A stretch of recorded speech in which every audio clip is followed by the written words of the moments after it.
Sobrang pagod na ang katawan niya, pero hindi siya pwedeng huminto. Sa ilalim ng malamlam na ilaw ng fluorescent, ang mop ay dumudulas sa sahig na may bakas ng ulan at kape. Ang mga tunog sa gabi, ang alulong ng aso sa kanto, ang malayong klakson ng jeep ay parang mga panibagong pangungutya. Hindi siya dapat mangingiti, hindi siya dapat huminto. Ang mundo niya ay umiikot sa pag-alis ng mga bakas ng araw ng ibang tao. Si Cheska Mendoza, Cheska sa mga tumatawag ng mas malapit, hinihikayat ang sarili sa bawat kurba ng map. Bawat pag-ikot ay paalala ng utang, ng klase bukas, ng dagdag na isang araw na kailangang malampasan. Madilim ang hallway. May amoy ng mop solution na naglalabas ng kakaibang katahimikan. Sa mga kabinet ng cleaning room, nakatiklop ang jacket na may butas sa siko, ang bag na may lumang mapa at 2 paket na palabas ang sinulit. Mga bagay na parang kanya lamang pero gustong ipagkaloob niya sa umaga sa klase, sa librarya na madalas magtanong kung okay lang siya. Sa mesa, lumang tinapay na kalan-kalan lang ng kamarites, nakatinapay sa papel na may bahagyang mantika. Tatanggapin niya ito nang hindi nagtatanong, gaya ng palaging ginagawa. Hindi siya nagpapakita ng galit. Mas pipiliin niya ang tahimik. Mas kakaunti ang atensyon. Mas maikli ang listahan ng mga tanong sa kanya. Kaya nga epektibo silang nag-aayos ng mundo niya. Tahimik, maingat, parang hindi gaanong nakakaabala sa mundong maraming malakas na boses. Sa loob ng maraming buwan, iyon ang naitatag sa kanya. Mga rutang paulit-ulit. Gabi ng paglilinis, umaga ng klase, gitna ng araw na nag-aayos ng mga papel, pag-uwi na may linyang, maghuhugas pa ako agad habang pagod na ang likod. At kasabay ng mga rutang iyon, may mga maliliit na suntok na hindi lumalabas bilang sakit, kundi bilang katahimikan na pumipigil sa kanya magsalita. Mga biro na nagsisimula bilang papansin lang, pagkatapos ay lumalalim. Mga papel na hinihimpas sa likod niya, maliliit na nota na inilalagay sa kanyang mesa ng taong may malakas na tawa. Gwapo pero nerd daw, bulong-bulong ng ilan, tumuturo kay Alaric na palaging nakaupo sa gilid ng library, hoodie na nakasabit, salamin na may bakas ng fingerprint. Parang nakakatawang track record, tahimik, naka-hoodie, hindi nagpapakita. Ibig sabihin, maraming pumipitas ng labels. Para sa karamihan, ang pagiging tahimik ay literal na tiket para gawing subhek ng kalokohan. Hindi nila inalintana na may malalim na bahay ang ngiti ng pagdadalamhati. Cheska ay hindi siguro ang pinakamadalas ng makaranas ng pang-aapi sa campus. May ibang estudyante na mas malakas magreklamo, mas madalas gawin ng video, mas gustong mag-viral. Pero para sa kanya ang bawat araw ay may hagupit. Noong una, maliit na bagay lang. Isang papel na itinapon sa kanyang upuan, isang sulyap ng kaguluhan kapag may grupo ng mga sikat na estudyante ang dumaan. Pagkatapos, naging ganap na palabas. May mga humahagis ng mock exam paper na may mga hindi magagandang salita. May mga tumatawa sa tinapay ng dala. May mga bumabato ng comments sa group chat ng klase. At sila, 4 na magkakaibigan, Trisha, Mika, Ariel, Sandra, laging nasa gitna ng eksena. Hindi siya nagrereklamo. Hindi dahil takot, kundi dahil alam niyang walang papayag na ibigay ang mundo para sa kanya. May mga pader na gawa sa pera at impluensya na mas matibay kaysa kalaban sa pisara. Ang pinakamalapit niyang sandata ay isang pangarap, maging guidance counselor. Isang bagay na tila napakalayo. Isang propesyon na makakapagsabi sa mga batang tulad niya na may isang taong mag-aalaga sa kanila, na hindi lahat ng pag-aapi ay kailangan tanggapin. Sa pag-uwi niya minsan, habang nakahudi pa rin, napatingin siya sa aklat ng kolegyo na may nakadikit na sticker, Phoenix Rising, isang maliit na libro ng mga salita tungkol sa pagbangon. Natawa siya sa sarili. Mababaw pa nga talaga ang dahilan ng pag-asa niya kung makukuha lang mula sa sticker. Pero may isang bahagi sa kanyang ulo na patuloy na nagbubulong. Kailangan mong makarating doon. Kailangan mong huwag sumuko. Ang buhay niya sa campus ay isang pelikula na paulit-ulit ang eksena. May mga maliit na pagkakaibigan. Si Camarites, ang matandang janitor na may malambot na mga kamay at malupit na chismis sa iba. Pero para sa kanya, si Camarites ang laging nagpapakita ng kaunting pag-aalaga. Kailangan mong kumain, Chal. Troso man ang magkakahati. basta kainin mo. Lagi niyang sinasabi. At binibigay niya ang tinapay kahit hindi naman lumalakas ang hangin nilang dalawa. May mga estudyanteng tumatawag sa kanya bilang Chess at naglalaway sa kanya ng mga tanggel ng problema at mga tanong sa tesis. May librarian na minsan nag-aabot ng lumang sipi ng materyales at sabi, baka kailangan mo. Maliit man ang bagay, lumilitaw na iyon ang nag-iilaw sa kanya sa madilim na rutang pinagdadaanan. May isang estudyante na palaging nakatingin sa kanya mula sa kabilang mesa, si Alaric. Hindi siya naglalagay ng malalaking signal, hindi siya sumisigaw ng pagmamayabang. Laging tahimik, tila mahiyain, may mga aklat pa nakastak sa maliit na espasyo niya. At kung minsan kapag naglilinis siya ng mesa nilang gamit, nakikita niya ang mga margin notes sa kanyang malalaking volumes. Hindi magandang kaibigan, hindi rin masama. Isa siyang uri ng presensya na hindi mo inaasahang tipunin sa mga malalakas na kastilo ng campus. Ni-type siya ng maraming tao bilang nerd, at iyon ay naging kasangkapan para sa ilang mga mata para gawing target ang ibang tao. Isang umaga, nang papasok si Cheska sa classroom, may isang kanta ng kalungkutan sa pagitan ang mga tinginan. May tumalon na papel papunta sa kanya. Maliit lang, parang kalokohan. Huwag kang mag-arte, Chess. Tawa ng isa sa apat. Ang boses nila ay parang umaagos ng malamig na tubig. Wala siyang sinabi. Pinulot niya ang papel at sinilip. Isang sketch ng kanya na wari ay isang comedic caricature. Pinagkakatuwaan lang mansang, pero ang maliit na bagay ay nagtatago ng malalaking bagay. Kanilang inassert ang kapangyarihan nila sa kanya, ipinaramdam na maliit siya. Sa isang banda, may mga tao na tumitingin lang. Ang karamihan ay tahimik. Si Melent, isang kaklase na dati ring nagkaroon ng maliliit na side conversation sa kanya, nag-iwas ng tingin. Huwag na lang siyang makialam, parang sinasabi ng mga mata ni Melent. Ngunit may isang tao na tumitig ng mas matagal. Alaric. Hindi siya tumawa, hindi rin siya lumapit. May pagkabalisa sa kanyang mga mata, hindi dahil sa drama, kundi parang may nakikita siyang hindi pa nabibigyang ng pangalan. May mga araw na ang mga biro ay simpleng biro lang. May mga araw na lumalabas ang kanilang tunay na hangarin. Dominasyon, pag-aalis ng dignidad. Sa isang group project na dapat sana ay pangkaraniwan lang, pinalitan ng 4 ang pangalan niya sa presentasyon. Hindi siya hinayaan magsalita sa harap, binigyan siya ng slide na may mga maling numero. Nagtataka ang propesor, pero ang 4 ay may kasanayang magbaluktot ng kwento, magpatawa, magpabilis ng ahenda. Nakarinig si Cheska ng tawanan sa likod habang nagmumungkahi siya ng simpleng solusyon. Binaliwala siya, at isang beses pa, ang mundo niya ay muling napababa. Ang pang-aapi ay hindi laging marahas sa pisikal, kadalasan mas mapanglait sa katahimikan, sa paraan ng pagpapatahimik, sa paraan ng pagtatanggi ng espasyo. Ang maliit na pag-check ng mga mata, ang pag-ikot ng mga manika sa ulo ng isang porma ng eksena. Lahat ay paraan para patunayan na hindi siya karapat-dapat. Ngulit sa kahabaan ng mga buwan, may mga bagay na nagsisimula ring tumubo sa kanya. Mga simpleng paalala ng kanyang pagkakatao. Hindi ako basura. Bulong niya minsan sa loob ng campus bathroom habang nakatingin sa salamin. Wala siyang sinag ng paglaban noon. Para lang siyang nagsasanay magsalita sa sarili. Sa kabilang banda, may maliit na ripples ng kabutihan. Si Camarites, na parang may radar para sa mga durog na puso, paminsan-minsan ay nagbibigay ng dagdag na piraso ng tinapay at tsaa. May isang gabi na sinundo siya dahil nanlalamig siya sa ulan. Si Melent, nang bumalik mula sa apelyido ng assigned reading, nagbigay ng payong, nang hindi sinasadya at nagulat ang lahat. Maliit man, pero may mga taong patuloy na nag-o-offer ng espasyo at suporta. Ang mga momentong iyon, maliit lang, ay parang sinulid na pinagdurugtong sa tela ng pag-asa. Sa library, madalas na pumapagitna ang mga hindi sinasadyang pagdaan ng mga sulyap. Minsan, kinukunan siya ng kamera ng isang prank na ginawa ng 4. Isang video ng pagpapatawa na nilagyan ng caption. Hindi naglaon, kumalat ang clip. Hindi siya nagalit. Maybe dahil takot siya. Maybe dahil tila ang kahihiyan ay mas madaling dalhin ng isang working student. Ilang estudyante ang nag-comment. Ibang estudyante ang nagpakita ng simpatiya. Pero mas madalas, ang mga likes at shares ay tulad ng paminta sa sugat, pangmatagalang pahiwatig ng hindi makatarungang mundo. May mga gabing bumabalik siya sa dorm, ligpit ang mga gamit at sinusulat sa kanyang maliit na notebook ang mga bagay na kailangang gawin bukas.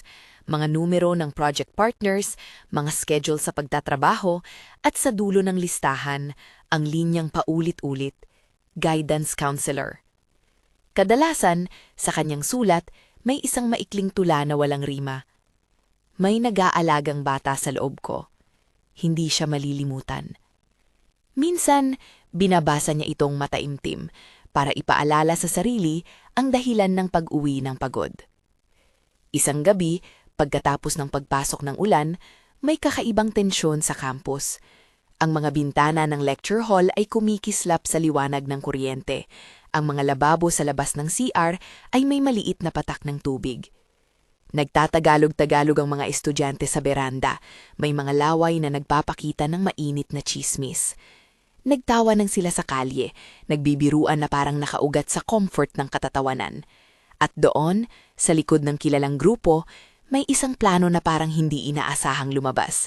Isang prank na lalo pang magpapahiya ng isang tao. Pag-uusapan nila kung paano ito gagawin ng mabilis at hindi mahuli. Nagkita-kita sila sa isang lumang storage room sa likod ng auditorium, isang lugar na madalas ginagamit bilang kwadro ng mga lumang upuan at kagamitan. Ang silid ay may amoy ng dust at lumang wood polish. May isang luma at malakihang kahon doon, matibay at may tape, na ginagamit bilang imbakan. Dito plinano ang isang bagay na iba sa mga dating kalokohan, hindi na simpleng papel lamang o mga mocking name.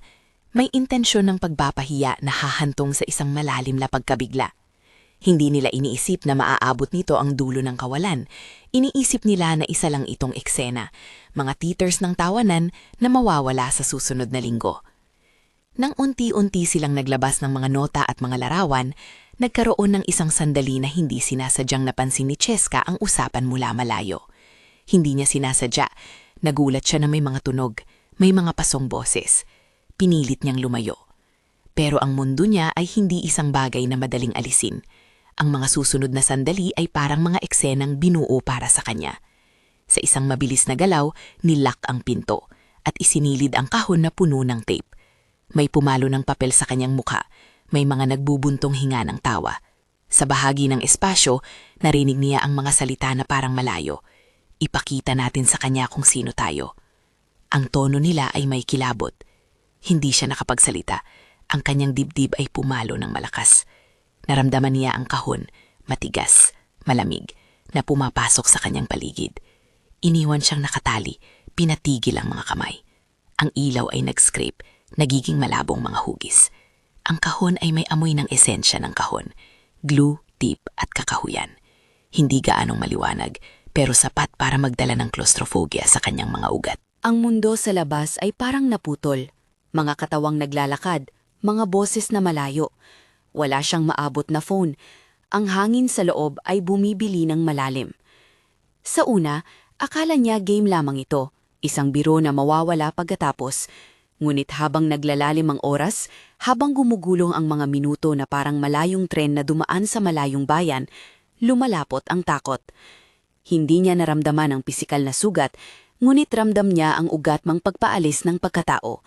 Ang pakiramdam na hindi siya karapat-dapat sa espasyo, na ang kanyang katauhan ay tulad ng basurang inilalabas ng 4 na kamay. Isinara ang kahon. Nawalan siya ng linaw. Ang tawa ng 4 ay naging malabong tunog, halo ng ulan at ng kanyang sarili. Pilit siyang huminga, pilit. Ang kanyang mga daliri ay pinipilit maglakad sa loob ng tape. Nakauwi ang memorya. Si Camarines na nag-aabot ng tinapay, ang maliit na piraso ng sulat sa notebook na nagsabi na hindi siya dapat sumuko. Nagdadasal siya ng hindi sinasabi, hindi bilang relihiyon, kundi bilang sanga ng hangin na kanyang pinanghahawakan. Kahit anong sabihin niyo, hindi ako basura, bulong niya, hindi sa lakas na paraan ng protesta, ngulit isang pangako sa sarili. Ang salita ay parang liwanag ng maliit na parol sa loob ng isang madilim na kwarto. Sa labas, marahang naglalakad ang mga taong may mga maskara ng katatawanan. Sa mga mesang malapit, ang isa sa 4, Trisha, umabot sa camera phone at nagbasa ng lines. Sa isang sandali, may isang bagay sa pag-isip ni Cheska. Maliit na boses na nagsasabing tumahimik, maghintay. Ngulit ang katawan niya ay pinalo ng malamig. Hindi siya makagalaw. Naiisip niya ang mga mata ni Camarines. Naiisip niya ang mga salita sa notebook. guidance counselor. Sino ang tutulong sa kanya kapag siya na ang hinihila pababa? Narinig niya ang pagbigay ng order. Iwanan mo siya. May kasamang tawanan. Mabilis silang nagwakas. Naglaho ang mga boses at iniwan siya sa loob ng kahon. Ang maliit na spasyo ay nagbigay daan sa isang bagong uri ng katahimikan. Hindi mapalagay, hindi mapaksa. Ang hangin sa loob ay nagiging mabigat. Ang kanyang puso ay pumipintig sa ritmo na parang isang makina na pilit nagpapahinga. Hindi niya alam kung ilang minuto ang lumipas. Sa loob ng kahon, nagsimulang maglaro ang imahinasyon niya ng mga bagay na hindi niya inaasahan. Mga larawan ng kanyang nanay sa kusina, ang mukha ni Camarites na nakangiti, ang maliit na tangke sa dorm na may lumang sapatos, isang tunog lang, isang maliit na pagsigaw ay parang ilaw na kumikislap sa dulo ng landas. Hindi na kita hahayaan, gustong sabihin ng isang tinig na lumilipad sa isip niya, ngulit wala siyang alam kung sino iyon. Isang pangarap ba o relihiyon? Ang katawan niya ay naglalakbay sa pagitan ng panik at kalmado. Siya ay tumatalon sa isang maliit na pag-asa na kapag may isang tao na bigla ang dumating at buksan ang kahon, lahat ay mawawala. At sa sandaling iyon, may isang kaluskos sa sahig sa labas ng kahon, mga sapatos na may tahimik na lakad. Nag-iba ang tunog, hindi katulad ng mga tinig ng apat, mabigat at tahimik. Parang may bagong karakter sa eksena. Ang dibdib ni Cheska ay kumalma, hindi dahil sigurado siya sa pagkasalba, kundi dahil umusbong ang posibilidad na may makakakita. Ang kahon ay parang isang maalikabok na liwanag, may pag-asang dumating. Ngunit hindi pa niya nakikita ang mukha. Ang boses sa labas ay hindi pa rin malinaw. Nagpapadala siya ng mga palagay, isang guro, isang janitor, isang estudyante, hindi niya alam. Sa loob ng kahon, ang malamig ng tape ay parang bakas na hindi matanggal sa balat. Mga marka ng kahapon na magtatagal sa kanya. At doon nagtatapos ang gabi. Hindi sa isang malaking pagsikat ng araw, hindi rin sa malakas na pag-rescue, ngulit sa isang maliit na pangungusap na binubuo ng pag-asang hindi siya nag-iisa. Ang mundo sa loob ng karton ay kumikislap sa ingay ng ulan. Ang hininga niya ay humahaba, at ang mga mata niya ay nakakakita ng liwanag na parang takpong hindi pa natatapos. May mga sandaling parang tumigil ang mundo. Ang kahon ay nagngingit-ngit sa liwanag na pumasok mula sa maliit na siwang sa ibabaw. Siya ay nakaupo, pasimpleng humihinga. Sinisikap ipunin ang mga piraso ng sarili niyang katahimikan. Nang marinig niya ang mga sapatos na papalapit, may maliit na pagkalog sa arton. May tumulong. Isang kamay ang sumubo sa gilid, hinila ang tape, at sa unang pagkakataon mula nang isinilid siya, nasilayan niya ang mukha na hindi niya inaasahan. Matalim ang pagkabulag tingin, tahimik, pero may mga matang natatak na hindi makalimot sa mali. Chess, mahina ang boses. Hindi ito boses na nagtatanhal o nagtatanong. Ito ay boses na tumawag ng may simpleng determinasyon. Lumabas siya ng parang taong binigyan ng hininga. Ang saplot ng ulan ay nagmistulang maskara sa mga damit ng mga nasa labas. Nakatingin sila. May halong takot at pag-aalangan. May isang estudyanteng naka-hoodie. Ang hood ay humatak at sa ilalim nito ay ang mukha ni Alaric. Hindi ang karikatura ng nerd na ginagamit ng mga tsismoso, kundi isang taong may tahimik na intensyon at kamay na malinis mula sa pasensya ng pag-obserba. Hindi siya nakisabay sa tawa nung una, siya ay nanood. At nang nakita ang maling ginawa, hindi siya nagdalawang isip. Lumabas ka na, ang utos niya. At hindi ito parang nagkabuhol-buhol na pagkilos ng papel. May autoridad ang kanyang tinig. Habang pinapasa ni Alaric ang mga pagkasira ng karton mula sa balikat ni Cheska, isang bagay ang lumingon sa kanya. Hindi pag-aakala ng awa lang. May paraan ng paghawak niya, mahinahon, hindi mapilit. Binuksan niya ang jacket ni Cheska at sinilip kung may sugat. May pulang markang nag-iiwan ng bakas sa pising. Kulang ang hangin sa paghinga. Dinala siya agad sa infirmary. Ang ilaw doon ay mas malabo, mas mainit, malaparol. Camarites ang unang dumating. Basang-basang pa ang jacket, hawak ang isang maliit na supot na may tinapay at tsaa. Hinawakan niya ang kamay ni Cheska nang hindi masyadong nagsasalita. Madalas ay sapat ang pagkakaroon lang. Si Teacher Nina ay naroon din, nakabitin ang cellphone sa kamay, mukha na punong-puno ng worry at pagmamadali.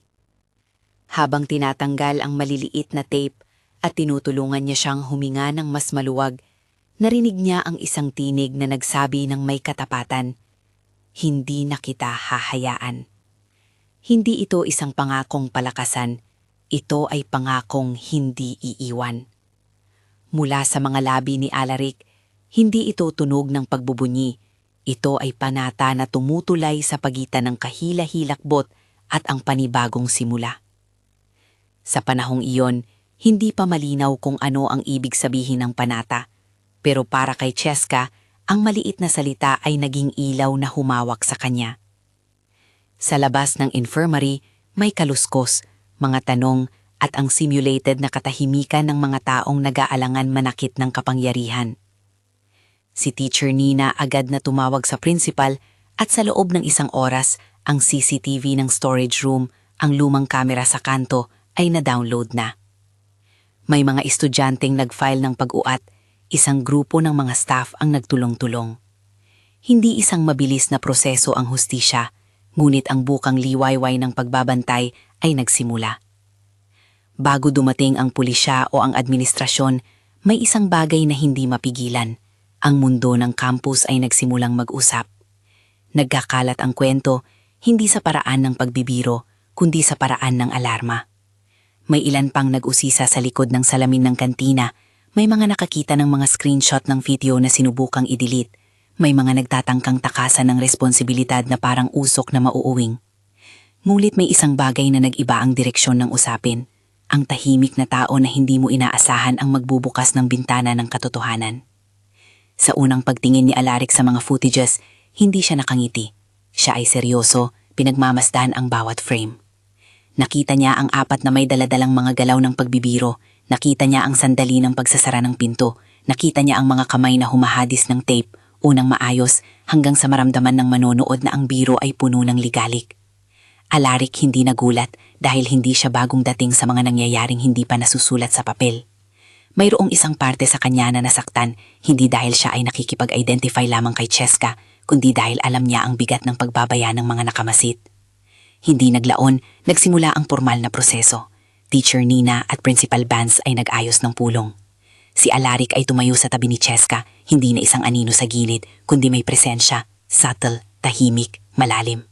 May mga tanong mula sa administrasyon, sino ang witness, ano ang katibayan, paano nangyari ang paghawak ng estudyante sa loob ng kahon. Sa simula, may mga balakid, may ilang magulang na nag-uunang manawagan ng proteksyon para sa kanilang mga anak na sangkot. May mga guro na nag-aalala sa reputasyon ng paaralan. Ngunit ang CCTV ay nagsasalita sa sarili nito. Malinaw ang pagpasok, malinaw ang paglabas, malinaw ang kalagayan ni Cheska. Nang pinaplay ang clip sa maliit na conference room, tumahimik ang bawat isa. Ang kuha ay walang mali siya sa cinematics.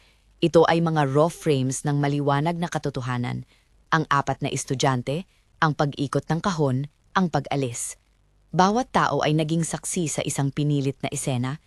May ilan na tumakbo na may kusang loob na tumutol. May ilan na nagkunwaring wala silang nakita. Si Melent, na unang nag-iwas ng tingin, ay tahimik na nakaupo at tila nakikipagbuno sa sarili. May mga mata siyang hindi kayang takasan ang mga larawan ng kanyang sariling pag-uugali noong hindi siya nakialam. Sa sarili niyang talinghaga, nakita ni Melent ang mukha ni Cheska na nakataas mula sa kahon at ang panig ng kanyang konsensya ay nagsimulang magdulot ng alon ng paghahangal. Ang unang hearing ay hindi isang malaking palabas sa harap ng maraming tao. Ito ay isang seryosong pagpupulong ng may karapatan, kabilang si Mr. Buns at isang maliit na panel ng faculty. Dito lumitaw ang unang tunay na pagsubok para sa institusyon. Ano ang uunahin nila?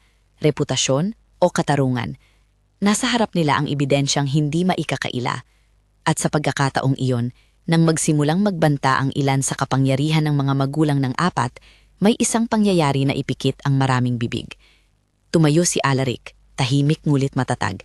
Hinawakan niya ang remote at ipinakita ang video sa mas malapit na detalye. Slow motion frames, mga close-up ng mukha ng mga involved.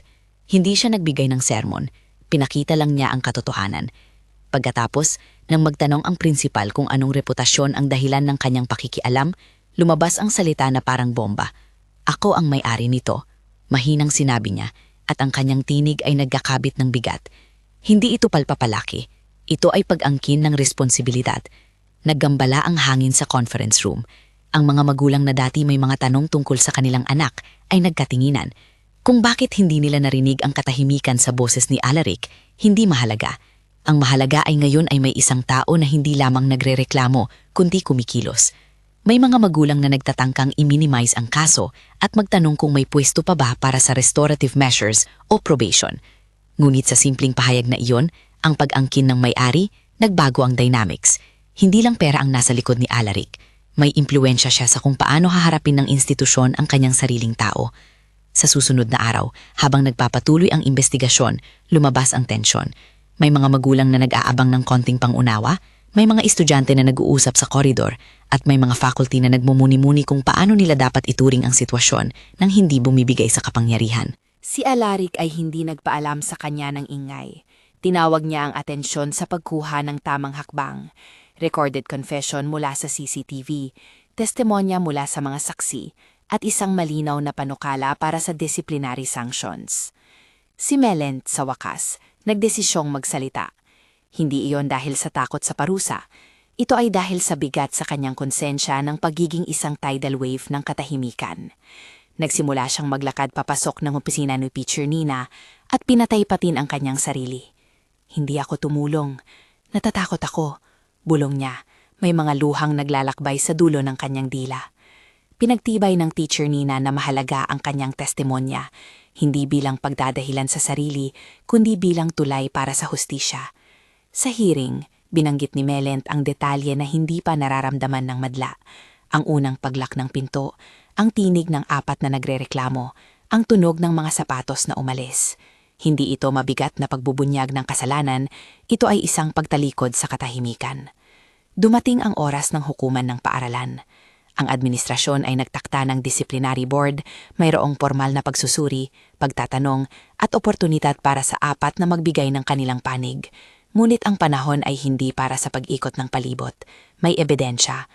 Matapos ang mahabang araw ng testimonya, ang desisyon ay nagsisimulang lumutang.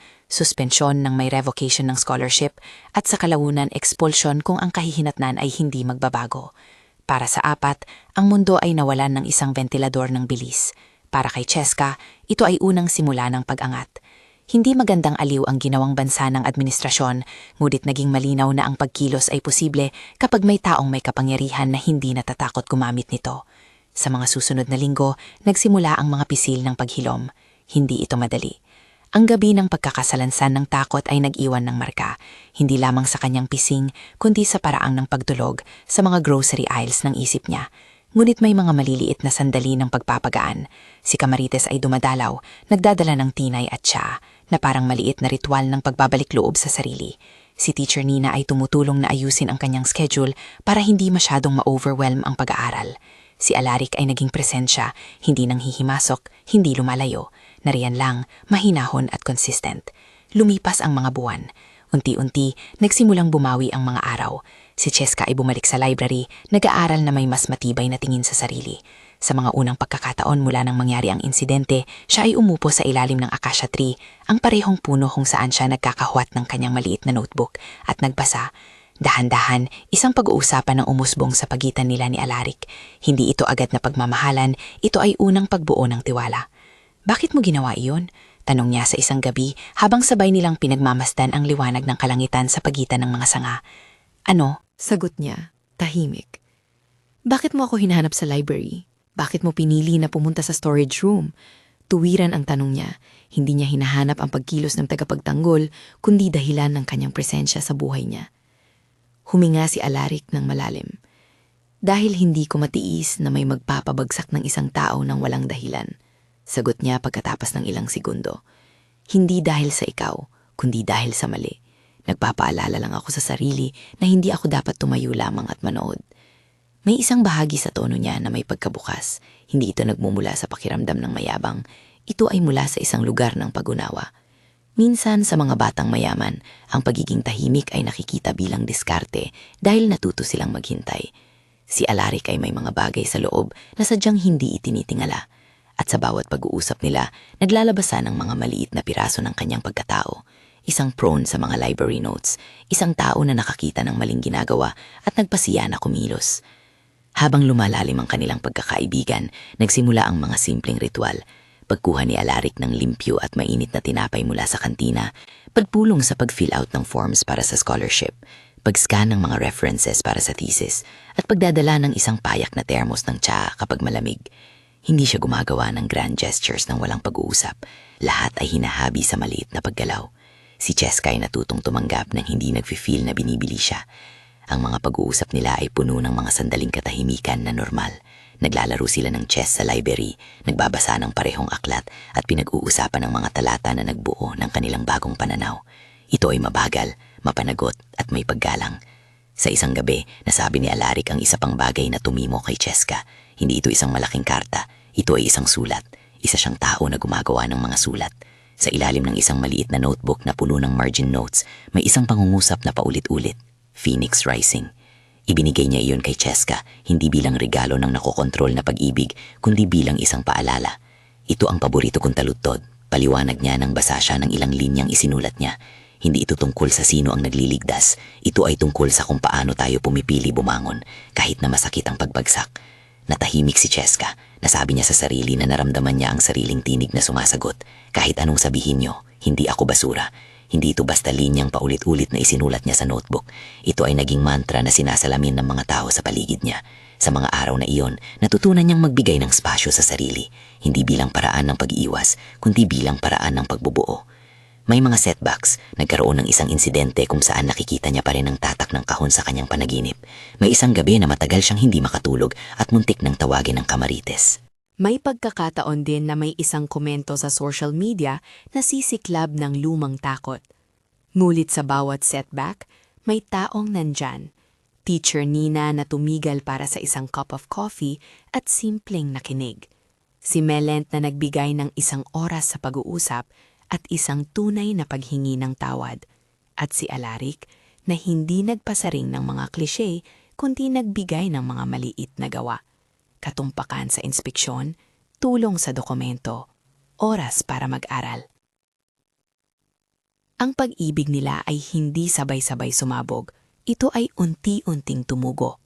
Sa isang palamig na hapon sa ilalim ng acacia tree, nang magkasama sila sa pag-aral, tumigil muna ang mundo sa pagitan nila. Hindi kailangang maraming salita. Tumungo si Alaric at kinuha ang kamay ni Cheska.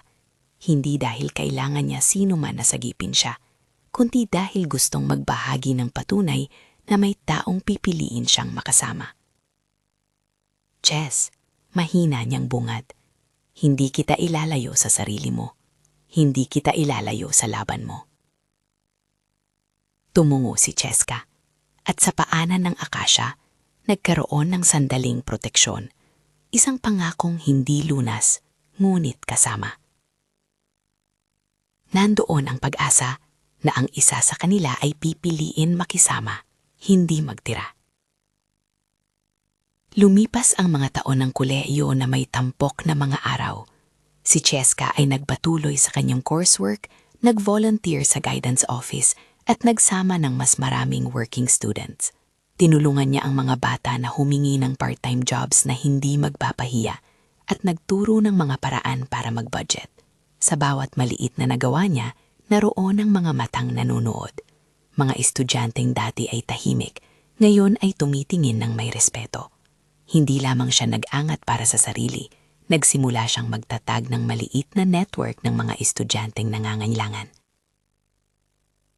Dumating ang graduasyon, isang araw na puno ng mga damit na hindi na mamatay sa tensyon ng nakaraan. Ang campus ay puno ng ilaw ng araw at mga singit. Si Cheska ay lumakad ng dahan-dahan sa stage, hawak ang diploma na tila isang bagay na ninakaw sa kanya ng oras at pagsisipak. Sa gitna ng pagtitipon, naroon si Alaric, sa unang hanay, simpleng nakatingin. Hindi siya nagtatanghal, siya ay naroon bilang testigo. Sa oras na iyon, narinig ni Cheska ang malakas na palakpakan. Hindi dahil siya'y naging tampok ng tsismis, kundi dahil may dumating na panahon na dalawang mundo ay nagsasanib, ang pagkilala ng komunidad sa kanyang pagsisipag. Matapos ang graduasyon, may isang maliit na pagtitipon sa ilalim ng acacia tree. May mga hugis ng liwanag na sumasayaw sa pagitan ng mga sanga. Si Alaric ay nagpunta kay Cheska at walang katawagang drama ang naganap. Ito ay isang pag-uusap na puno ng paggalang. "Pwede ba tayong maglakad?" tanong niya. Sabay silang naglakad pababa sa maliit na landas. Wala ng mga mata na tumatak sa kanila. Ito ay sandali para sa kanila. Umupo sila muli sa gilid ng isang maliit na bangko. Si Alaric ay tumingin ng madalas sa kanyang mga tiempo. May gusto akong sabihin, panimula niya. Hindi ako tumayo para sa iyo dahil inaakala kong ako ang tagapagligtas. Tumayo ako dahil ako'y nagnanais na may kasama. Gusto kong malaman mo na pipiliin kitang makasama. Hindi ipipilit, hindi bibili. Pipiliin kita. Ako, ang boses ng pag-ibig ay naging pag-asa. Si Cheska ay tumingin at sa tingin niya ay nakita ang isang tao na may malalim na dahilan para umibig. Kinilala niya ang katapatan sa mga mata ni Alaric at sa kanyang sagot, hindi siya nagpaikot-ikot. Ako rin, mahinang sabi niya. Hindi dahil pinili mo ako, dahil naramdaman kong kasama kita sa laban. Hindi agad ito naging isang marayang proposal, ito'y pangako. Isang papel na puno ng pagnanais na makasama. Ngunit dumating ang panahon na naging malinaw ang hugis ng kanilang commitment. Sa isang gabi nang wala masyadong tao, sa ilalim ng acacia tree na may ilaw ng moth lamps, inilabas ni Alaric ang isang maliit na kahon. Hindi ito marayang, hindi din isang ring box. Ito ay isang maliit na notebook na may pabalak na puno ng margin notes. Sa loob nito, isang liham ang nakasulat. Unang panig ni Alaric, isang sulat na nagpapakita ng kanyang pagkilala sa pag-ibig, sa pagpili, at sa pagnanais na magtulungan. Gusto kong magpakasal sa iyo. Simple ang hiling. Hindi ito isang pagsuko. Ito ay isang pagpili na sabay nilang dadalhin ang kanilang kasaysayan, hindi patutunayan na siya ang nagligtas. Tinanggap ni Cheska ang kahon, tiningnan ng liham, at tumango ng may mga luha sa mata. Hindi luha ng kahinaan, kundi ng pagtanggap sa pag-ibig na pinili niyang ibigay. Hindi lahat ng tao ay nag-react ng pareho. May mga magulang at magulang ng estudyanteng sangkot na nagbabalita sa post. May mga comment at may mga paghingi ng paliwanag. Ngunit ang tunay na pagbabago ay hindi nangyari sa mga headlines. Ito ay nangyari sa mga simpleng araw ng sabay na paggayod ng buhay, ang pag-aalaga sa mga anak, pagbuo ng isang munting tahanan at paglalarawan ng bagong anyo ng pamilya. Lumipas ang ilang taon, ang epilog ng kanilang kwento ay hindi isang pelikula ng hindi makatotohanang pag-angat. Ito ay isang serye ng mga umaga. May dalawang bata, maliit, masigla, na nangangalang Ella at Nico. Si Cheska ay isang guro na nagpapaturo sa mga working students. May maliit na sulat na nakalagay sa dingding ng kanyang classroom, isang sticker ng Phoenix Rising na ngayon ay hindi lamang simbolo, kundi kasangkapan ng kanyang pagmamarka. Mga bata na natutuhan na kahit may bagsak, may tao na tutulong bumangon. Si Alaric ay patuloy na sumusuporta, hindi bilang benefactor na nagpapakita ng dahilan ng kapangyarihan, kundi bilang partner na may sariling proyekto sa paglalathala ng mga akdang may temang pagpapalakas sa kabataang marginalized. May araw din na dumating si Melent, hindi na bilang estudyanteng nagtatago sa likod ng katahimikan, kundi bilang isang staff assistant sa isang youth program. Humingi siya ng isang formal na paghingi ng tawad kay Cheska at ito ay tinanggap, hindi dahil naglaho ang sugat, kundi dahil may proseso ng pagkukumpuni na nangyari sa dalawang tao. Naging bahagi siya ng maliit na network na tumutulong sa iba. Camarines ay tumanda ng may buong dangal. Siya ay nagretiro mula sa gabi nililinis na gawain, ngunit nanatiling napakahalaga sa maliit na komunidad. Siya ay sumama sa mga programang pangkomunidad, nagluluto ng ilang oras sa soup kitchen, at pinakita kay Cheska kung paano magbigay ng walang inaasahang kapalit. Sa isang hapon habang naglalakad sila papunta sa campus, napatingin si Camarines sa isang maliit na map na nakasabit sa dingding. Ang same map na ginamit ni Cheska noon. Nagngingisi siya. Minsan anak, bulong niya, hindi mo alam kung gaano karaming buhay ang napapawi. Si Cheska ay tumingin sa map at pumilit ng isang tawa. Hindi iyong kalungkutan, kundi pagkilala. Sa huli, ang simbolo ng Phoenix ay naging literal at malalim. Hindi lamang dahil sa isang sticker o aklat, kundi dahil sa mga taong pumili bumuo ng mga bagong mundo mula sa mga abo ng nakaraan. Ang school na minsang naging daluyan ng kahihiyan ay ngayon may mas pinalakas na mekanismo para protektahan ng mga estudyante. Mas malinaw na mga patakaran, mas mabuting surveillance na hindi ginagamit para sa pang-aapi, kundi para sa proteksyon, at mga programa na tumutulong sa emotional recovery ng mga biktima. Hindi lahat ng bata ay lumilipad agad. Maraming mga oras ng therapy, maraming maliit na pagtanggap. Ngunit may proseso, may tao, at may mga bata na ngayon ay hindi natatakot magsalita. Isang huling gabi bago ang unang anibersaryo ng expulsion, naglakad sina Cheska at Alaric sa parehong landas kung saan nagsimula ang kanilang pagkakakilanlan. Ang acacia tree ay may bagong benches at sa isang maliit na mesa ay isang edisyon ng Phoenix Rising, ang libro na naging motif ng kanilang kwento. Nakaupo sila at tinitingnan ang mga bituin ng lungsod. Hawak-hawak nila ang mga kamay ng kanilang mga anak at ang hangin ay parang nagdadala ng maliliit na piraso ng nakaraan. Mga pag-iiyak, mga tawa, mga pag-aayos. Sa isang hapon, habang naglalakad sila papunta sa campus, napatingin si Camarines sa isang maliit na map na nakasabit sa dingding, ang same map na ginamit ni Cheska noon. Nagngingisi siya. Minsan anak, bulong niya, hindi mo alam kung gaano karaming buhay ang napapawi. Si Cheska ay tumingin sa map at pumilit ng isang tawa, hindi iyong kalungkutan, kundi pagkilala. Sa huli, ang simbolo ng Phoenix ay naging literal at malalim. Hindi lamang dahil sa isang sticker o aklat, kundi dahil sa mga taong pumili bumuo ng mga bagong mundo mula sa mga abo ng nakaraan. Ang school na minsang naging daluyan ng kahihiyan ay ngayon may mas pinalakas na mekanismo para protektahan ng mga estudyante.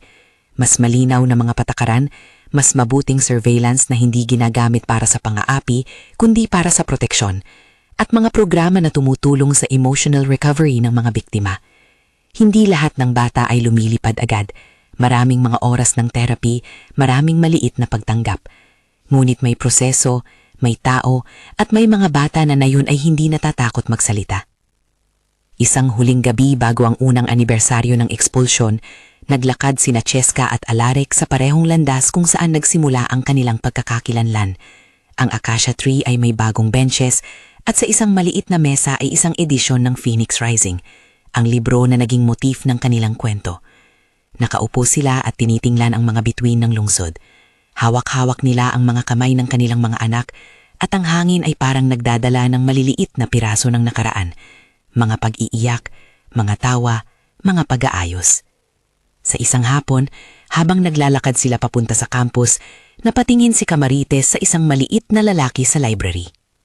Tumawa si Alaric ng may lambing at tinugon, "Pwede ba nating sabihin na ako ang taong natutong na tumayo nang hindi sinasabing ako ang bida?" "Mas gusto ko nga iyong ganap na pagbabago," sagot ni Cheska. "Hindi dahil binago mo ako, kundi dahil pinili mong maging kasama." Nagtagpo ang kanilang mga mata sa isang limitadong tawa. Ang mga mata ay nag-uusap ng mga nakaraan at ng mga pangako. Sa likod nila, ang paaralan ay humihinga ng bagong anyo. Sa harap nila, ang mga anak ay tumatawa at ang mundong kanilang binuo ay hindi malupit kundi mapagmalasakit. Bago magtapos, isang paalala. Kung unang beses mong nakikita ang kwentong ito at nais mong manatiling bahagi ng mga istoryang naglalaman ng pag-asa at katatagan, mag-subscribe. Makakatulong ka ring kumalat ng mensahe ng respeto at pagkakalinga. At sa huling linya ng kanilang araw, si Cheska ay tumitig sa aklat na may pabalat na may ibong sumisiklab, Phoenix Rising, at bumulong, "Hindi man natin piniling mabagsak, pinili natin bumangon." Sa katunayan, iyon ang buod ng kanilang buhay. Hindi isang pagligtas na walang ambag, kundi isang pagtutulungan ng dalawang malalakas na loob na nagpasyang maglakbay ng magkakasama. Kung may kilala kang taong nagtagumpay dahil sa katatagan at suporta ng komunidad, kung may kapamilya o kaibigan na nagsumikap at bumangon mula sa pinakadilim na sandali, i-share ang istoryang ito. Mag-comment kung sino ang naging akasya sa buhay mo, ang taong tumayo para sa iyo ng tahimik at buong puso. Ang kwentong ito ay para sa kanila.